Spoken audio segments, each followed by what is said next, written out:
Atentos hermanos, porque una sacudida global nos espera.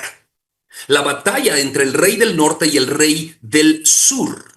Vivimos en una era donde la historia y la profecía se están encontrando. Los titulares mundiales hablan de guerras, alianzas, traiciones, crisis económicas y una creciente persecución espiritual. Pero lo más impresionante, hermanos, es que todo esto ya está escrito. Daniel capítulo 11 no solo es un registro antiguo, sino que es un mapa de la profecía actual que describe con exactitud lo que estamos viviendo hoy día en los escenarios globales. Aunque los nombres han cambiado, los reyes del norte y los reyes del sur siguen en conflicto e Israel, como siempre, se encuentra en el centro de toda esta tormenta de conflicto mundial. Quizás los que conocen un poquito de la profecía bíblica no se alarman, pero los que no conocen la profecía pueden llegar a alarmarse. La verdad es que Dios, hermanos, ya escribió toda la historia. Dios ya la dejó escrita en profecía y todo esto se va a cumplir y ya se está cumpliendo. Es que es impresionante, hermanos, cómo se cumplen estas profecías. Yo estaba estudiando Daniel capítulo 11 y la clase de hoy y estaba viendo cómo se estaban reuniendo líderes mundiales aquí en Alaska y todo. Yo decía, wow, es impresionante cómo la profecía toma forma, hermanos, en este tiempo final. Pocas veces el lector de la Biblia se encuentra con un capítulo tan detallado como Daniel capítulo 11. Es que la lectura puede parecer compleja o quizá puede parecer como una historia antigua llena de guerras, alianzas, traiciones, reyes y todo, batallas por aquí y por allá. Pero este capítulo no simplemente es un registro antiguo, sino una profecía escrita siglos antes para los eventos que están ocurriendo en el planeta. Daniel 11 revela con precisión milimétrica el futuro de los imperios y está mostrando que el Dios de la Biblia no solo conoce el futuro, sino que también gobierna el futuro. No solo lo conoce, sino lo gobierna, está en control de todo esto, ¿no? Daniel 11, 1 al 35, vamos a ver en esta clase, por lo menos de mi parte como profesor, y en la siguiente clase vamos a ver los siguientes versículos, pero Daniel 11, del 1 al 35, contemplamos una narrativa profética que atraviesa más de 3 siglos de historia. Desde el imperio persa hasta la opresión del pueblo judío bajo el reinado de Antíoco Epífanes, Antíoco IV. Este pasaje nos lleva por el convulsionado escenario del Medio Oriente, con Israel siempre como territorio central en disputa. El capítulo comienza con un ángel explicando a Daniel una serie de eventos por venir. Se anuncian reyes persas como Ciro y Darío hasta que llega un rey valeroso identificado históricamente como Alejandro Magno, quien dominaría con rapidez pero cuyo reino sería dividido entre 4 generales exactamente como ocurrió tras la muerte de Alejandro Magno. A partir de ese momento la profecía enfoca su atención, hermanos, en 2 potencias derivadas del imperio griego, los Seleucidas al norte, que es Siria podríamos decir, y los Ptolomeos al sur, que es Egipto, podríamos decir Siria y Egipto en este tiempo presente, ¿no? Ambos protagonizarían una serie de enfrentamientos por el dominio de ese territorio, siendo Israel en el centro como el campo de batalla atrapado entre esas ambiciones políticas y armamentísticas de estos 2 reinos. Durante varios versículos el texto relata con asombrosa precisión, hermanos, las guerras, las traiciones, los matrimonios políticos, las conquistas y todo lo que ya pasó, pero también lo que está por venir. Sin embargo, en medio de esta asombrosa historia surge una luz. En Daniel capítulo 30, versículo 32, capítulo 11, 32 dice, mas el pueblo que conoce a su Dios se esforzará y actuará. Ese es un llamado para nosotros, el pueblo que conoce a su Dios. Hermanos, es tiempo de conocer la profecía, es tiempo de conocer, de leer la profecía, de tratar de entenderla, de tratar de verla con el escenario actual y tratar de identificar y descifrar qué es lo que está pasando en el planeta a la luz de la profecía bíblica. Ese versículo resume el corazón del mensaje de Daniel 11. No importa, hermanos, cuán caótica esté la situación en la historia que nos está tocando vivir ahora y escribir ahora. No importa cuán fuerte ruja el imperio que está de turno. Dios sigue estando en control y el pueblo que conoce a su Dios actuará. Los que conocen a Dios no se rinden, no se esconden, no se venden. Ellos actúan en fe, sabiendo que Dios está en control. La pregunta que surge es, ¿quiénes son en la actualidad, hermanos, el rey del norte y el rey del sur?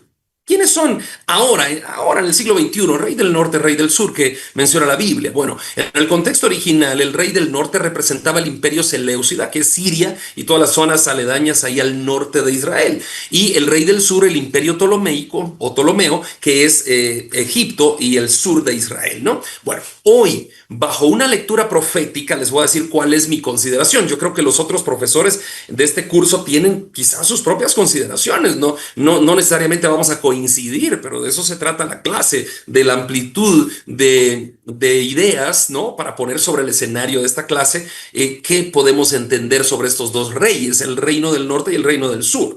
Yo considero que el rey del norte representa a las potencias geopolíticas y espirituales. Escuchen, voy a decir dos cosas: geopolíticas y espirituales que dominan desde el norte de Israel. ¿Y quiénes son estas? Bueno, Rusia, con su creciente influencia en el Medio Oriente; Irán, un aliado clave al norte geográfico de Israel y enemigo declarado del pueblo judío desde siempre. Y también puede representar un bloque más amplio, una coalición anti-occidental, anti-Israel, con respaldo autoritario y religioso radical. Y el rey del sur, ¿quién es en el escenario actual? Puede representar las potencias árabes suníes moderados como Egipto, Arabia Saudita y sus aliados, ¿no? Y recuerden que Arabia Saudita y sus aliados tiene aliados también aquí en Occidente, todo lo que es la parte de Europa, el occidente del mundo, ¿no? Y lo que es Estados Unidos y sus aliados en la región del sur. Bueno, entonces ahí están los escenarios actuales. ¿Quiénes son los del reino del norte y los del reino del sur? Y entre esos bloques, ¿quién está en medio? En medio está Israel, en medio está Jerusalén, en medio está el pueblo de Dios. Pero recordemos que el conflicto profético, más que solamente enfocarse en la política, debemos analizarlo también como un enfoque de guerra espiritual. Las tensiones entre estos reinos no solo son militares o ideológicas, sino son profundamente espirituales. Al igual que Daniel 11, vemos alianzas que son inestables. Estas alianzas pueden romperse rápidamente. Vemos traiciones políticas disfrazadas de tratados de paz. Se firma cualquier cantidad de tratados de paz, pero no se cumple ninguno. Ataques a los valores bíblicos, tanto ideológicos como extremos, ¿no? Ideologías o extremos, quiero decir, la muerte, el encarcelamiento, la decapitación, etcétera, ¿no? La profecía habla de traiciones entre reyes y de guerras sin fin. Exactamente lo que estamos viendo hoy. Negociaciones en Viena, cumbres en Ginebra, amenazas desde Moscú, cumbres en Alaska, ataques en Gaza, crisis en Jerusalén, ataques hacia Irán, hacia Irak, etcétera. Vemos hoy lo que está pasando en el planeta es como si estuviéramos leyendo, ¿no?, el diagnóstico de Daniel capítulo 11, pero más allá de estas armas físicas está la lucha por el alma de la humanidad, hermanos. Hoy el pueblo de Dios también está atrapado entre dos fuerzas, una que quiere imponer una religión sin gracia ni redención y otra que promueve una libertad sin Dios ni verdad. Ahora es el momento, hermanos, de compenetrarnos más en el Señor. Ahora es el momento de conocer más la palabra de Dios, de conocer más la profecía bíblica, porque todo se está encaminando hacia el fin que ya está estipulado. En medio de la persecución, Dios está levantando un remanente valiente, que somos nosotros, que somos la iglesia verdadera de Jesucristo. No se trata de multitudes, sino de hombres y mujeres que conocen a su Dios, que no se venden, que no se callan, que no se doblegan ante el sistema. Hoy más que nunca se necesitan creyentes que se levanten en su generación como antorchas en la oscuridad, que tengan discernimiento espiritual para entender los tiempos, que estén dispuestos a sufrir por la verdad. En este diplomado que estamos estudiando aquí en la Iglesia Bíblica de Guatemala, hoy empezamos el estudio de Daniel capítulo 11 y tendremos dos clases de este capítulo y estamos ahora en la primera de estas dos clases. La guerra entre el norte y el sur sigue librándose. Aunque los nombres hayan cambiado, el escenario se está alineando, hermanos. Las potencias están tomando posesión y el pueblo de Dios está siendo probado, pero nosotros no estamos solos. Dios sigue estando en control de su pueblo. Daniel capítulo 11 es mucho más que un simple registro de historia. Es la actualidad, es lo que estamos viviendo en la actualidad y el futuro cercano que se avecina. Así que, hermanos, en un mundo lleno de tensiones tenemos que confiar en Dios, en que Dios está con nosotros. Nuestro refugio es el Dios de Jacob. Ahora la pregunta para finalizar mi alocución es, ¿en dónde estás tú? ¿En dónde estoy yo en este conflicto? Bueno, ¿eres parte del remanente fiel que se levanta con convicción o has sido arrastrado por la corriente de los poderosos? Hoy, como ayer, la historia sigue en movimiento, la historia no se va a detener, pero no olvides, el autor de la historia ya la escribió y sigue en control. La batalla entre el rey del norte y el rey del sur no es un simple relato de reyes antiguos, sino que es algo que hay que prestar atención para ver qué está ocurriendo en la actualidad. Y repito, no solamente se trata de algo, de una guerra física con armas, se trata de una guerra espiritual que va mucho más allá de las armas. Así que hermanos, voy a dejar el tiempo a los hermanos Jordán que continúan con la clase, luego hermano Abel y hermano Osvaldo. Adelante hermanos Jordán, Dios les bendiga. Gracias, hermano. Dios los bendiga. Gusto de saludarlos. En el capítulo 11 de la Guerra de los Reinos y la profecía del Anticristo, el capítulo 11 nos da la visión final que le dieron a Daniel y explica lo que es el capítulo 10, 11 y 12. Esta fue la visión que el ángel le dio. Es una profecía sumamente significativa sobre el fin de los tiempos. Ya hemos estudiado las oraciones de Daniel que fueron oídas desde el primer día que las pronunció, pero la guerra espiritual que se tenía en los cielos tardó la respuesta para que se le llevara a Daniel. Entonces, esos 21 días que fueron de gran situación, que nosotros no nos podemos imaginar la magnitud de lo que se estaba peleando en las partes celestes, sino que hay que ver que Dios en su misericordia siempre da una respuesta en su tiempo, no en el tiempo de uno ni cuando uno quiera, sino en el tiempo de Dios, porque el tiempo de Dios siempre es perfecto. Como podemos también ver la reunión en Alaska entre Rusia y Estados Unidos, se dio una escena de poder sobre los aviones de los presidentes cuando el presidente ruso volvió a ver y pasaron aquellos aviones espectaculares.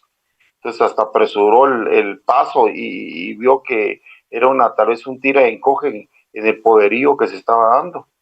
Pero también tenemos que ver la próxima reunión en la Casa Blanca, que se va a dar entre Estados Unidos, Ucrania y los líderes europeos, que ya dieron su visto bueno para poder ocurrir y que se venga y se detenga la guerra.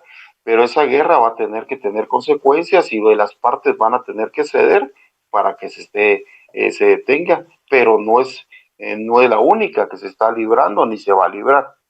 Este escenario nos alerta a nosotros los creyentes que estamos en un conflicto espiritual en el que debemos caminar en santidad delante de Dios, no desmayar, sino permanecer firmes como creyentes y sabiendo que hemos sido escogidos por la misericordia de Dios a recibir a Jesús como Señor y Salvador. Este capítulo nos revela eventos futuros, pero también eventos pasados, desde el imperio persa, medo-persa, hasta el fin de los tiempos, como está en el versículo 2. Esta es una profecía detallada que abarca desde la época de los reyes que estaban ahí en Medo-Persa hasta el tiempo de antes de la segunda venida de nuestro Señor Jesucristo. Las profecías siguen describiendo de manera tan cuidadosa y detallista, es una profecía bien detallada, los detalles históricos de eventos mundiales relacionados con Israel. Daniel recibió la confirmación adelantada que estos eventos se cumplirían tal como fueron revelados. Los versículos del 1 al 20 predicen sucesos en la historia mundial desde aproximadamente 500 al 175 años antes de Cristo. Los reyes del norte y del sur, versículos 5 y 13, se refieren a los monarcas sucesores, los dominios cuando los cuatro generales, se dividieron en el imperio de Alejandro Magno, los Ptolemaico y los Seleucidas, perdón si lo pronuncio bien, que era el imperio helénico. Estos dos grandes generales estaban entre los cuatro generales que dividieron el imperio, como anteriormente les decía, tras la muerte del conquistador de Alejandro Magno, y estas formaron dos dinastías que hasta la fecha de hoy están prevalecientes en lo que es Oriente Medio y Egipto, que es parte de África. El pasaje predice con exactitud los conflictos entre el reino del sur y norte. El reino del norte sería Siria o Asiria y el reino del sur sería Egipto, como está en el versículo del 3 al 6. En clases anteriores hemos hablado y dado una rapidísima descripción de la conquista del mundo por parte de Alejandro Magno, a los 32 años, que había conquistado al mundo conocido, pero murió de forma prematura sin haber designado un sucesor. Por consiguiente, el imperio se dividió entre los 4 generales. A los 2 de ellos, el Ptolomeico y Seleuco, se les conocía como el rey del sur, Egipto, y el rey del norte, Siria, respectivamente. ¿Por qué repito todo esto? Para que se nos vaya viendo el panorama que se tiene en lo que es la explicación bíblica, para que podamos entender un poquito de dónde vienen estos reinos y por qué se dieron estos reinos. Estos 2 imperios lucharon entre sí en el periodo interestamentario. Se refiere a los 400 años que hubo de silencio, que se dieron en la finalización del Antiguo Testamento y posteriormente el Nuevo Testamento. Tiempo transcurrido culminaron con el Antiguo Testamento y vemos que Dios tuvo un silencio sobre Israel y sobre la profecía bíblica durante 400 años.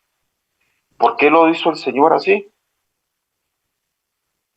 Para que se pudiera ver que fuera de Él no hay nadie, que fuera de lo que es la magnitud de Dios y el poder de Dios, siempre Israel caminó como Él quiso. Y entonces Dios decidió hacer un silencio, pero ese silencio fue la antesala para la llegada de nuestro amado Señor Jesucristo y el sacrificio en la cruz del Calvario para que nosotros podamos llegar y tuviéramos el socorro oportuno en nuestras vidas.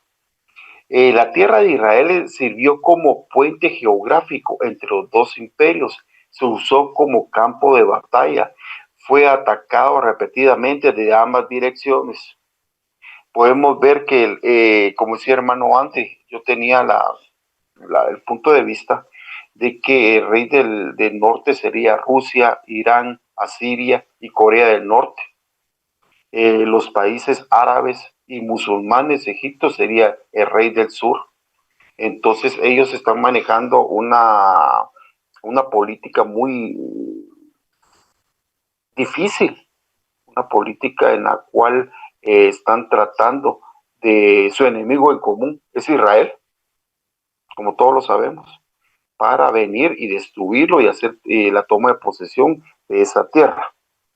Ahora tenemos que ver la relación con el anticristo, anticipado con Antíoco Epifanes, el cuarto, que lo podemos ver de lo que es el versículo 6 al 31.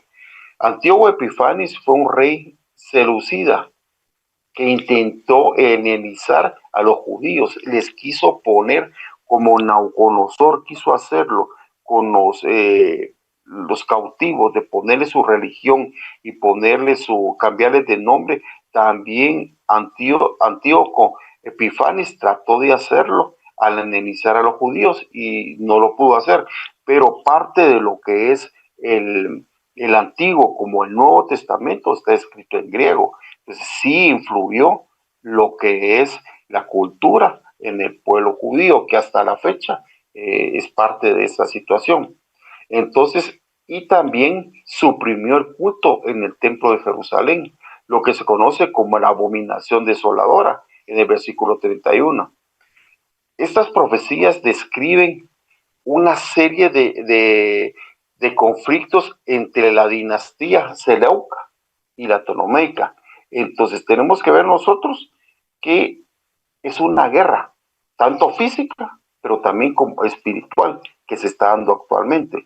Estas profecías describen una serie de conflictos que van a subir de tono,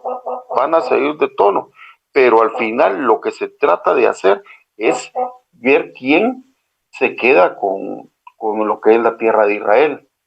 Entonces, pero también Aquí tenemos que ver que esto cumplió como el sacrificio que hizo en el templo cuando sacrificó un cerdo, abominación delante de los judíos, pero sobre todo abominación delante de Dios, precede a un hombre despreciable, como lo dice en el versículo 21.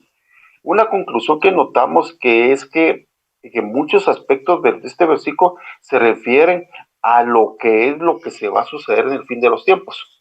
En el fin de los tiempos, yo creo que, en mi punto de vista muy particular, creo que va a haber un tercer templo donde se le va a tomar posesión y se le va a dar posesión al anticristo, y de ahí se van a hacer sacrificios que van a ser en contra totalmente de Dios para profanar el santuario, quitando lo que es la verdadera imagen que se tiene de llevar un sacrificio perfecto delante de Dios. Y también podemos ver en Mateo 24:15, notamos que Jesús había esto como algo que todavía veía en el futuro. No solamente se mira en el versículo 11 lo que ya sucedió históricamente, sino que Jesús, nuestro amado Redentor, en el capítulo de Mateo 24, notamos que Él nos habla como una situación del futuro. Él nos estaba hablando de los últimos tiempos. Entonces, ciertamente lo que describe la profecía, porque se va a tener que profanar el templo al usar como sacrificio de sangre de cerdo en el altar. Además, notamos que un evento parecido tendrá lugar en la tribulación. La historia de que se da sirve como advertencia contra la idolatría y sobre todo la desobediencia hacia Dios, tanto del pueblo de Israel como mucha gente actualmente está haciendo y se está dejando engañar en muchas situaciones en las cuales se está apartando de Dios, y va a ser una apostasía generalizada, y ese es el gran problema que se da. En Deuteronomio 28:1 dice, aconteció que si oyeres atentamente la voz de Jehová tu Dios para guardar y poner por obra todos sus mandamientos que yo te describo hoy, también Jehová tu Dios te exaltará sobre todas las naciones de la tierra. Si leemos esta porción, aprendemos que se detallan las bendiciones por la obediencia y por consecuente también sobre la desobediencia que puede haber. Gracias, hermanos. Dios los bendiga. Gracias, hermano Ernesto. Gracias. No sé si hermana Karina va a participar o Sí, pasamos. Sí, adelante. muy bien. Buenas noches, hermanos. Pues debemos entender cómo la profecía se cumplió históricamente. La profecía de Daniel demuestra la soberanía de Dios sobre la historia y su amor por su pueblo. La fidelidad de Dios es constante y su plan se cumplirá a pesar de las adversidades. La profecía también ofrece vislumbres de eventos futuros, incluyendo la llegada de un rey final que se levantará en oposición a Dios y a su pueblo. Algunos intérpretes ven en esta profecía una anticipación de la segunda venida de Cristo y la culminación de la historia humana. Entonces ahora vamos a identificar las características del gobernante final, o sea, el anticristo. Ahora podemos leer en los versículos 36 al 39. Observemos algunas de estas características que tendrá el anticristo, lo que nos deja ver el pasaje que estamos estudiando. Entonces, hará su propia voluntad, se ensoberbecerá, o sea, experimentará un sentimiento de orgullo excesivo, se engrandecerá sobre todo Dios, no hará caso del Dios de sus padres, no hará caso del amor de las mujeres. Algunos piensan que se refiere a que tendrá conductas desviadas al orden natural. No respetará a Dios alguno. Honrará al Dios de las fortalezas, dice el pasaje, que es un Dios que sus padres no conocieron. Colmará de honores a los que le reconozcan y por precio repartirá la tierra. O sea, para los que le honren, pues él va a repartir pues ciertas ganancias, ¿verdad? Entonces, debemos reflexionar sobre la soberanía de Dios en la historia. Esta profecía también nos muestra que Dios tiene un plan soberano para la historia humana, controlando los eventos y los reinos. La resistencia del pueblo judío frente a la opresión y su fidelidad a Dios son ejemplos de cómo la fe puede prevalecer en tiempos de adversidad. Esto se refleja en otros pasajes bíblicos como en Salmos 103:19, que dice: Jehová estableció en los cielos su trono y su reino domina sobre todos. Y también en Proverbios 21:1, que dice: como los repartimientos de las aguas, así está el corazón del rey en la mano de Jehová, y todo lo que quiere lo inclina. Estos enfatizan el poder y la autoridad de Dios sobre todas las cosas. A pesar de las adversidades y opresiones, la profecía de Daniel 11 ofrece esperanza en la victoria final de Dios sobre el mal y la instauración de su reino eterno. En Apocalipsis 21, del 1 al 4, se describe la nueva creación donde Dios habitará con su pueblo y enjugará toda lágrima. Si vemos esta lectura, dice en el pasaje, en el versículo 1, vi un cielo nuevo y una tierra nueva, porque el primer cielo y la primer tierra pasaron y el mar ya no existía más. Y pues podemos seguir ahí la lectura, ¿verdad? Pero estos aspectos resaltan la importancia de Dios en el capítulo 11 de Daniel y su significado en la narrativa bíblica más amplia, enfatizando su soberanía, su protección, su justicia, su fidelidad y su poder. Solamente, pastor. Amén, hermana Karina, gracias por esta reflexión de la palabra de Dios, hermano Ernesto, hermana Karina, del capítulo 11 de Daniel, la primera parte. Hermano Abel Guerra, adelante, por favor. Muchísimas gracias, bendiciones a cada uno. Para empezar el estudio de Daniel capítulo 11, quiero comenzar diciendo que todo el capítulo 11 y el capítulo 12 de Daniel es la profecía que el mismo Hijo del Hombre le dio a Daniel. El Hijo del Hombre que ya estudiamos en Daniel capítulo 10, versículo 16 al 17, ¿verdad? Dice literalmente, ya lo vimos, Daniel 10, 16 al 17, que ese varón era semejante al Hijo del Hombre, que tocó los labios de Daniel y lo fortaleció. Pues este Hijo de Hombre es el que le narró a Daniel la profecía de todo Daniel capítulo 11 y capítulo 12. Dicho en otras palabras, Daniel capítulo 11 y capítulo 12 es como el Apocalipsis del Antiguo Testamento, ¿verdad? Porque el Apocalipsis del Nuevo Testamento es el libro de Apocalipsis que también el Hijo del Hombre, así lo dice literalmente Apocalipsis 1, que el Hijo del Hombre le dio ese Apocalipsis al apóstol Juan, el libro de Apocalipsis. Pues ese mismo Hijo de Hombre que se le apareció a Daniel, narró el Daniel 11 y 12. Es importante mencionar eso. Y continuando con eso, otra cita que quiero compartir con ustedes hablando de que de veras Jesucristo es el Hijo del Hombre es Mateo 24:30, que dice: entonces aparecerá la señal del Hijo del Hombre en el cielo, y entonces lamentarán todas las tribus de la tierra, y verán al Hijo del Hombre viniendo sobre las nubes del cielo con poder y gran gloria. Por si había duda en alguien de que si el Hijo del Hombre es Jesucristo, el Hijo del Hombre es Jesucristo, no hay otro como él. Y entonces, concentrándonos en Daniel capítulo 11, el versículo 2, el Hijo del Hombre le dijo a Daniel: yo te mostraré la verdad. Y le narró los sucesos proféticos que iban a acontecer desde ese momento en los reyes que todavía faltaban que gobernaran en el imperio medo-persa. Y de último le dijo, después de que ya no exista el imperio persa o medo-persa, surgirá el imperio griego con un gran rey, ¿verdad? Que fue Alejandro Magno. Pero después de la muerte de él, como ya lo dijeron los que me antecedieron, el pastor y los hermanos,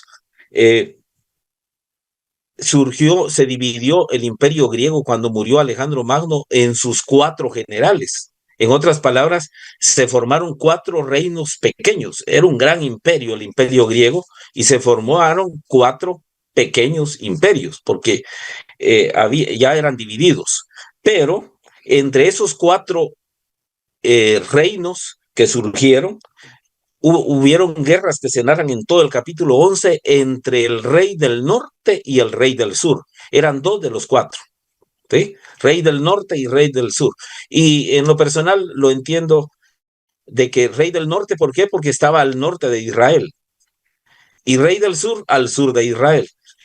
Porque como todo el Antiguo Testamento está escrito principalmente para los judíos, ¿verdad?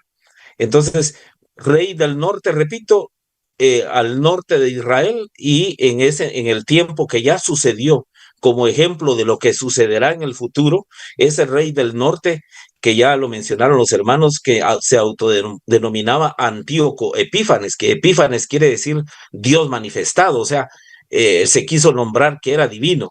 Antíoco Epífanes, él gobernaba en el reino del norte, que correspondía a todo el territorio actual de Siria, parte de Irak y parte de Turquía.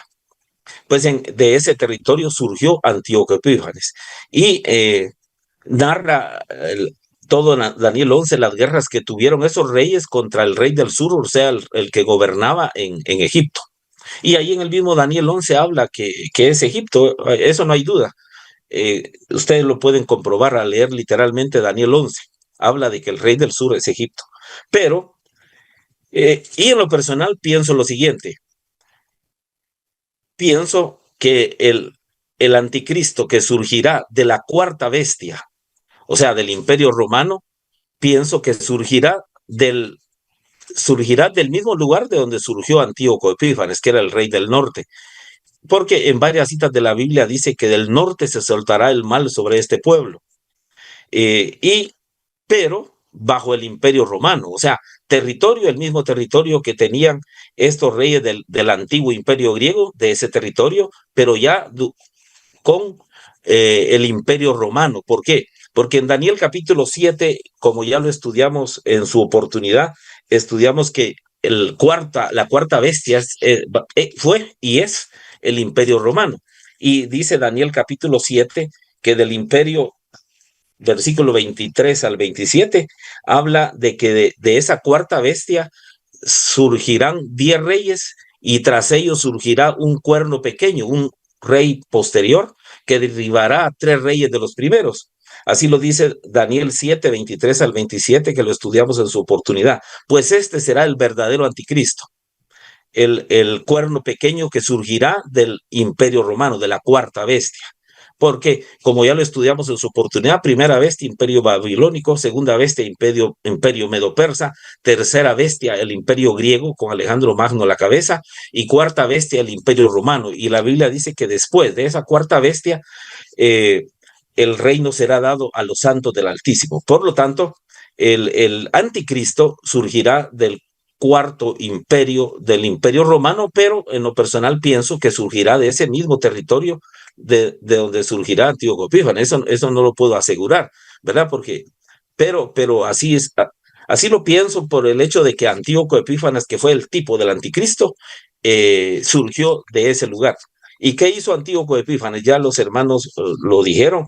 Él sacrificó un cerdo en el templo, interrumpió el continuo sacrificio. Los sacrificios que se hacían en el templo de Jerusalén se hacían 2, en la mañana y en la tarde. ¿Desde cuándo se hacían? Desde cuando se inauguró el segundo templo, ¿verdad? Después de que Ciro les permitió a los israelitas regresar de Babilonia e ir a construir el templo. Ya cuando se habilitaron los sacrificios, no se habían interrumpido hasta que Antíoco Epífanes los interrumpió. Pero se levantaron los macabeos, que eran sacerdotes judíos, se levantaron en armas y al fin derrotaron a Antíoco Epífanes o a su ejército, y tomaron el control y limpiaron el templo. Los macabeos es símbolo de Jesucristo, lo que hará Jesucristo, que él también derrotará al anticristo, porque como el mismo Jesucristo lo dijo: cuando veáis en el lugar santo la abominación desoladora de que habló el profeta Daniel, entonces los que estén en Judea huyan a los montes, porque entonces habrá gran tribulación, cual no la ha habido ni la habrá, dijo. No se refiere a la tribulación que hubo en el año 70, porque dice no la ha habido ni la habrá. Entonces, además,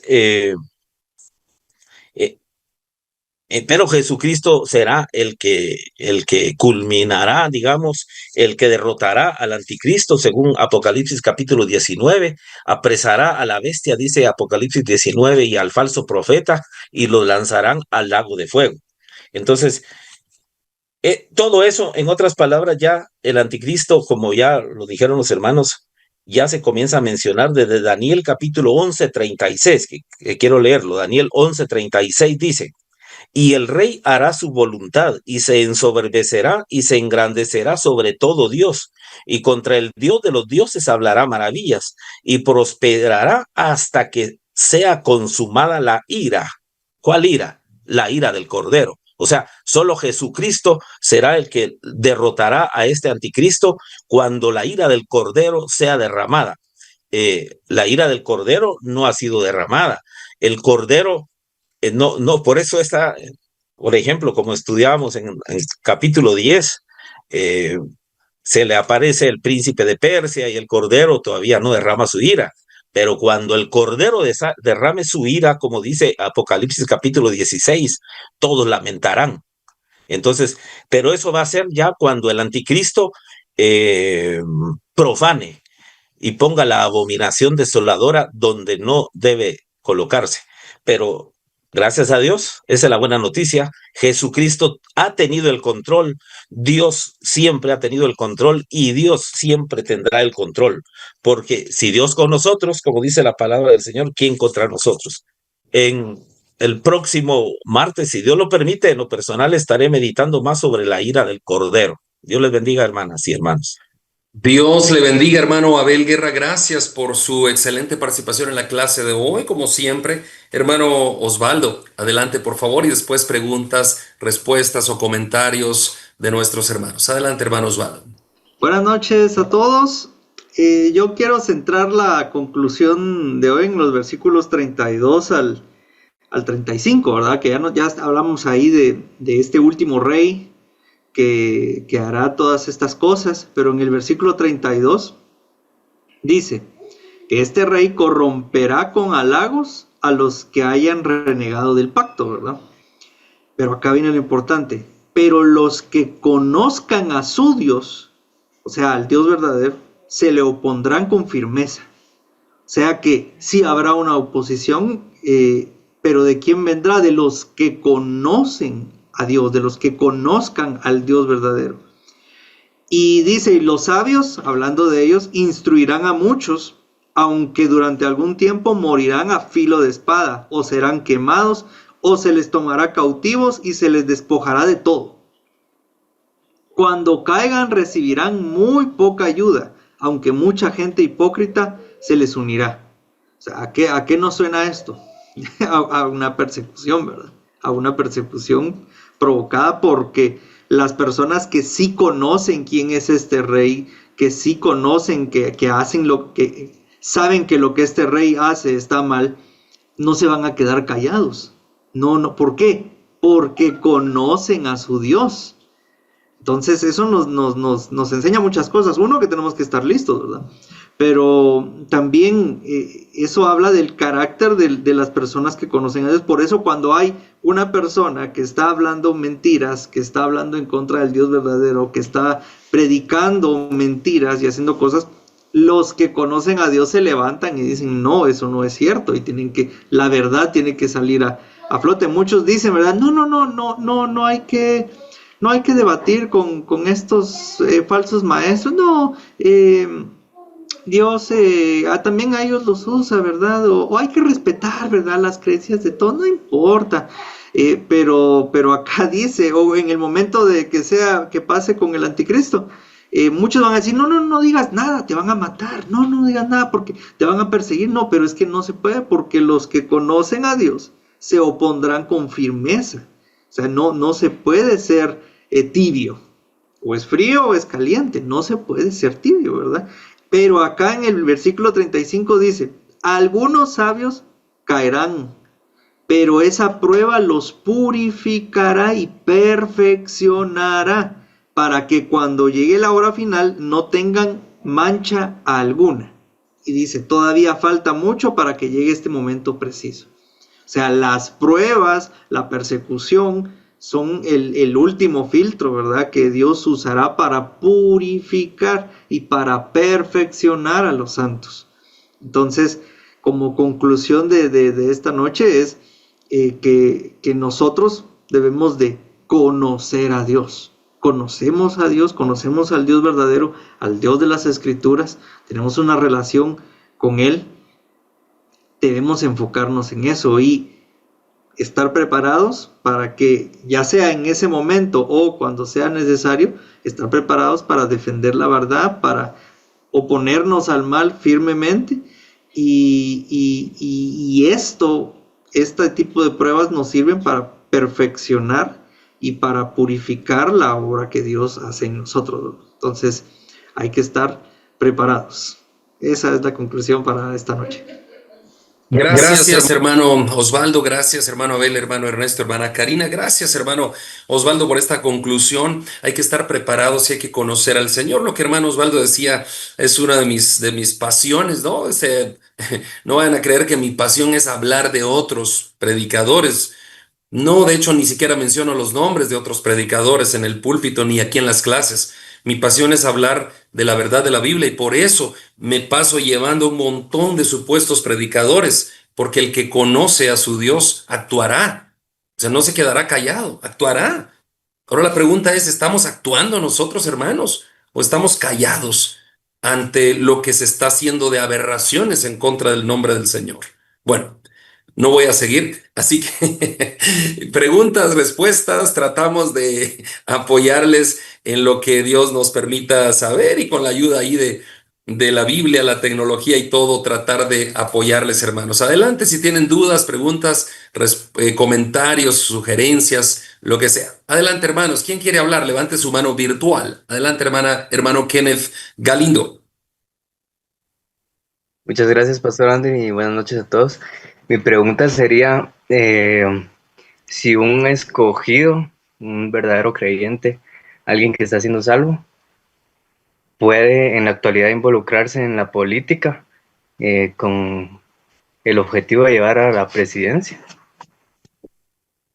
Sí, definitivamente sí, sí se puede, no hay problema alguno, no hay problema alguno, se puede, claro que se puede, no pasa nada. Si algún otro maestro tiene otra respuesta, adelante, pero no hay problema, no hay problema. Alguien escogido, alguien que es salvo puede involucrarse en política, claro que sí, de hecho, la mayoría debería estar ahí, pero debería hacer las cosas bien. Así que si alguien tiene otra respuesta, pues que darle a Kenneth, le pueden dar la respuesta y si no, pues pasamos a otra pregunta. Adelante. Hermano, sí es posible que alguien se involucre en la política. Lamentablemente todo el sistema está coartado. Hay muchas situaciones que se mueven actualmente ahí, no solo a nivel local, sino a nivel internacional como se está dando.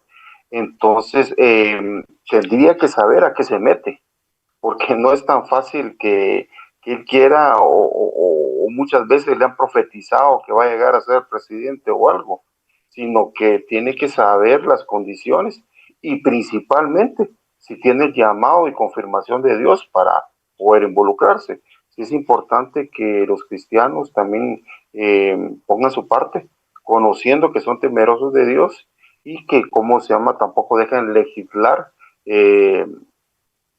leyes absurdas que van en contra del mismo pueblo o en contra del mismo Dios. Amén. Gracias. ¿Alguien más, hermanos? Hermano Osvaldo, adelante, le veo ahí la manita. Sí, solo quería opinar rápido con eso. Sí, no hay problema. Creo que no hay ningún problema con que un creyente pueda dedicarse a la política, es ser un servidor público, es como un trabajo, ¿verdad? El problema que pienso yo en el tema de la política es venir y agarrar eso como una promesa de campaña casi, ¿verdad? Es que yo soy cristiano, es que yo sé no sé qué, es que Dios me dijo que yo voy a ser el presidente, que yo voy a derrotar a la guerrilla, decía aquel, ¿verdad? Que Dios me dijo que yo voy a derrotar a las maras, que Dios me... Y agarrar eso de promesa de que yo soy, eso ya es manipulación, ¿verdad? Yo pienso que por sus frutos los conocerán, dijo Jesucristo. Si una persona va a ser elegida para gobernar, no debe ser por su religión. Es que él es cristiano, voy a votar por él. No, ya caímos en eso 1000 veces, ¿verdad? Más de la mitad del Congreso actual dicen ser cristianos. Es ridículo. Entonces no se puede tomar eso como una referencia. Pienso que una persona, un creyente que quiera dedicarse a la política, debe de empezar tomando puestos de administración pública, ganando experiencia, haciendo bien el trabajo, siendo un alcalde después, siendo un buen alcalde que haga una diferencia, siendo un alcalde de una ciudad más grande que haga una buena diferencia, que se note el fruto de su trabajo, y luego ya se lance para una presidencia con todo un recorrido detrás y el poder decir, miren, aquí está todo lo que yo he hecho, esto se me ha confiado, lo he hecho bien, entonces quiero ser presidente, ¿verdad? Punto, ¿verdad? Y toda la gente diga, es que él es cristiano, ¿verdad? Yo digo que él es cristiano, pero no porque él ande diciéndolo como una promesa de campaña, sino porque por los frutos se note. Creo que ese sería el... Hermano Osvaldo, gracias. Gracias. Y miren, así como hay profesores que trabajan en el nivel público, en el sector público, ¿no? Profesores que trabajan para el gobierno, para el Estado. Hay contadores que trabajan para la SAT, hay contadores, o sea, en el Ministerio de Economía, en el Ministerio de Finanzas, o sea, hay cristianos en todos lados. ¿Por qué no va a haber cristianos en la presidencia o en la política, Kenneth? Claro que sí se puede, pero no utilizar el nombre de Cristo para como bandera política ni nada de esto, como decía hermano Osvaldo. No, sí, pero sí se puede en cualquier ámbito de la vida laboral del mundo, del planeta, se puede haber cristianos. Hermano Sandy, adelante. Buenas noches, mis hermanos. Reforzando un poco la respuesta a la pregunta del hermano, Sí. un ejemplo vivo es el presidente de El Salvador, Nayib Bukele. Él tiene muchos principios bíblicos. De hecho, se somete mucho a Dios en muchos sentidos. Entonces, a él le dicen el Salomón de estos tiempos por la respuesta que da y todo, honra siempre a Dios. Qué gran ejemplo como presidente, qué gran ejemplo como hombre. Un país que era el primer país en terrorismo, no se podía visitar porque el turismo tenía terror visitarlo. Ya actualmente ya dejó de existir eso ya. La violencia, el terrorismo, entonces todo. Ojalá que la mitad del conocimiento que tiene ese hombre en el Señor y en todo, ojalá que lo tengan todos los presidentes y todos los políticos de este mundo, y quizás sería un mundo mejor. Pero bueno, eso no es posible. Dios me lo bendiga, mis hermanos, algo sencillo. Dios me lo bendiga. Gracias, hermano Sandy, gracias por sus palabras. Hermano Jorge Guinea, adelante. Hermanos, con una consulta por ahí, me recuerdo que usted ha dicho, hermano, que hay abogados en la iglesia. Yo como que he escuchado que, bueno, me imagino ustedes refieren a algún miembro en particular, hermano cristiano, que decida lanzarse a la presidencia o algo así, pero en el caso de un pastor, como que la Constitución de Guatemala más que todo no lo acepta, o más que todo no puede postularse un pastor para presidente, hermano. No sé si estoy equivocado en eso.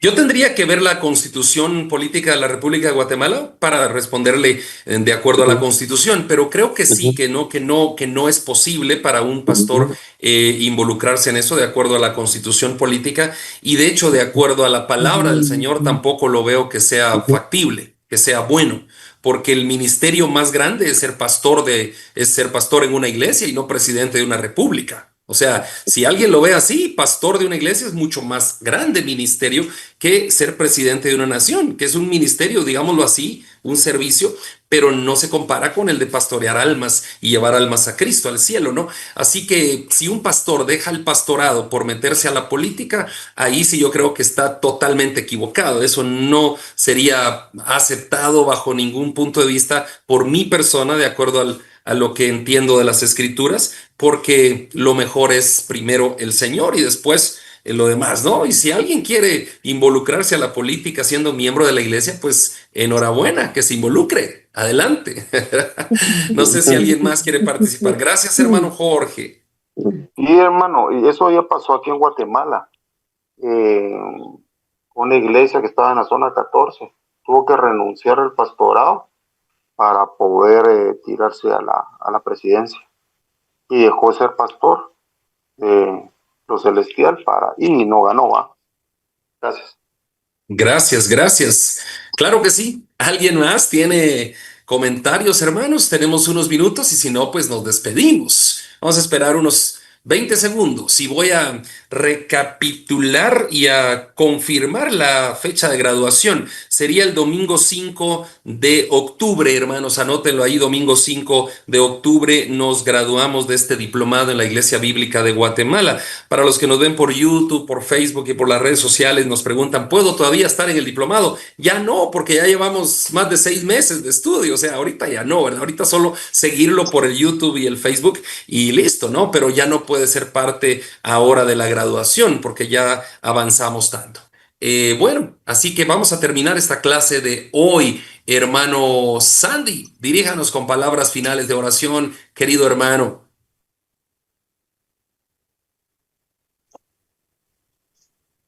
Inclinemos nuestro rostro, mis hermanos. Amado Padre Celestial, Señor, gracias, mi Dios. Gracias por permitirnos primeramente darnos el tiempo, Señor, de podernos reunir en esta clase, Señor. Gracias por la vida de nuestro pastor, Señor, André Carías, por la vida también de todos los profesores también, que también usted le pone el sentir en sus corazones y la sabiduría para poder guiarnos en cada clase de cada martes, Señor, a las 9 de la noche hasta las 10. Gracias por permitirnos crecer cada día en su palabra, en su conocimiento, Padre. El principio de toda sabiduría es el temor a usted, Señor, y estamos aprendiendo cada día, Señor, que cada día nos acercamos más a los tiempos finales de Dios y tenemos que estar cada día, Señor, agarrado más a usted, Señor, en conocimiento de su palabra, mi Dios. En el nombre poderoso de su Dios, bendice a cada uno de mis hermanos de una manera especial, bendice a cada familia y ministerio, Señor, en la iglesia, mi Dios, y cada día sigamos teniendo más temor de usted, mi Dios, que es el principio de toda sabiduría, mi Dios. En el nombre poderoso de su, mi Dios, a ti sea siempre la gloria, la honra y todo el honor, mi Dios. En el nombre de Jesús, amén y amén. Gracias, hermano Sandy. Dios les bendiga a todos, hermanos. Nos vemos el domingo, si Dios nos permite, en la Iglesia Bíblica de Guatemala. Un saludo. Buenas noches, hermanos. Dios les Noches, bendiga. bendiciones. Bye, bye. Buenas noches, hermanos. Bendiciones. Noche. Gracias, Bendiciones a todos. Dios les bendiga. Acércate a Dios y Él se acercará a ti. Te invitamos a conectarte con la palabra de Dios todos los días, a través de este canal, en esta red social. Si vives en Guatemala, te esperamos en nuestras reuniones semanales. Iglesia Bíblica de Guatemala. Predicamos la verdad de las Escrituras.